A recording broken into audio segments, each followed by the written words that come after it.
Hello everyone. We mothers try to get through every single day, multitasking, handling baby tantrums, and sleepless night. And most of us try to dig through the internet and try to look for an answer. And one such topic is how to get our baby sleep and how to get some sleep for ourselves. And this video gives you a better insight on how to get a good sleep routine for your child and how to help your child to express their need for sleep. Well, most of you might or might not know that babies cannot distinguish between day and night. And as parents, it's our responsibility to help them come out of this day and night confusion. Say, for example, if your baby wakes up during the daytime, then you can open the room curtains and let the natural light flow inside the room, and then you can go for diaper change or play with them, sing along, read books to them, carry them and take them all around. You can even put them for tummy time or some of the independent play or play gym, etc. But when your child wakes up during the night time, it's important to note that you can either just feed them to sleep or see if there's any discomfort or go for a diaper change, but do not turn on the bright light of that room. You can put on some of the dim light or low voltage bulb and a quick diaper change, or then feed them to sleep. So we are not encouraging them to play during the night. So it might take some time for them to get adapted to this, and eventually they will understand the difference between day and night. We all know that melatonin is a hormone that our body produces, especially during dark, and that is what regulates our sleep. So establishing this proper bedtime routine and helping a child understand the difference between day and night help them sleep better during the night over a long run. So until 3 years of age, usually a child's daytime nap reduces to 1 time a day, and they start getting to sleep better during the night. Number two, it's important to establish a proper bedtime routine. Most of us do that, for example, bath, then good massage, and then read some books, and then put them to sleep. You need not stick on to that particular time because their sleep cycles keep on changing, and you can just follow a pattern like bath, massage, then read a book, and then go to sleep. So when you stick on to time, it not only makes you as well as a baby, you'll be putting into a lot of stress if you're sticking on to one particular time. So when you follow the exact pattern, so everything will fall in place and according to their milestones.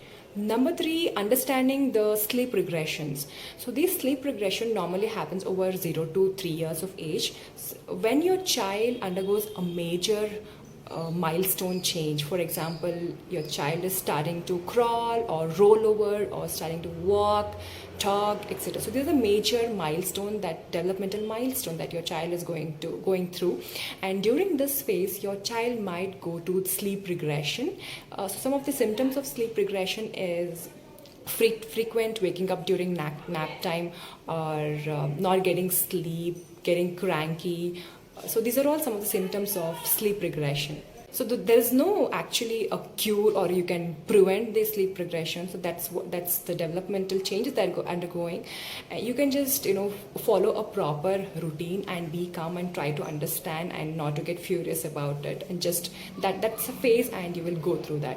The fourth one and the most important one is trying to deprive your baby of sleep and thinking that if my baby sleeps less during the daytime, he might sleep better during the nighttime. It's the biggest myth.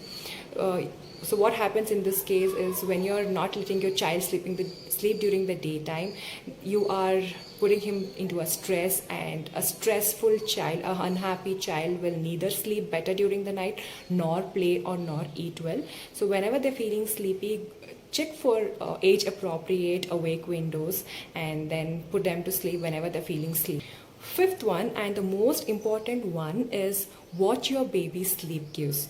So normally sleep cues will be like rubbing their eyes or feeling a little bit of irritated. As soon as you see the sleep cues, put them to sleep. So what happens when you miss the sleep cues is their body starts producing a stress hormone called as cortisol. So this stress hormone will not let them sleep. So that will make them hyperactive, and crankiness is usually because of the stress hormone. So when you miss the sleep cues, crankiness begins, and that is a sign that they're overtired, and the cortisol will be spread all over their body, and that will not let them sleep. Also, even if you put them to sleep, there is a possibility that they will be having a shorter nap, or they'll just sleep for 5 minutes and then they get up. So this is all because of the stress hormone. So as soon as you watch, see that sleep cues in them, put them to sleep. How to help your child to express their need for sleep. It is just similar to my previous video on how to help your child express their need for hunger. So if you haven't watched that video, please head to my IGTV and you can find that post. So having the designated space, right? So when you have the designated space for sleep, it'll be easy for a child to express. They understand that, okay, this is a place where I sleep. So when you observe that sleep cues in them, just carry them and take near the bed and show them this is bed. Do you want to sleep? You can ask them. You can expect their reaction, and gradually they will be able to communicate with you. Also, you can go for floor bed or low hung cribs. You get the hangers, crib hangers. You can make use of that. So I use crib hangers and a sari. So that is a low hung, and my child can easily go and get into that and sleep all by himself. This is a low hung crib that we have in our house, and this was when Jay was around 10 months old, and he knew that this is where he wanted to sleep, and sometimes he used to call us if he needs our help to rock his crib. You can also keep some of the interesting books near the bed. Some kids love to read books before they go to bed, and some love to read books as soon as they wake up. It also avoids those crankiness as soon as they wake up. This was all about sleep, and yeah, so there is nothing like all babies will sleep through the night if you follow each and every routine. So this is just a phase, and up to 3 years it's very normal to have that on and off and change in the sleep cycles. We have to adapt to it. So one of the tips that I could give you is you can have a diary or a notepad and start noting down their awake windows throughout the day for a week or for 2 weeks. Then you'll have some better idea on if they are if they are getting a proper age appropriate sleep throughout for the 24 hours. So I used to do that, and it helped me a lot. So it will be stress free.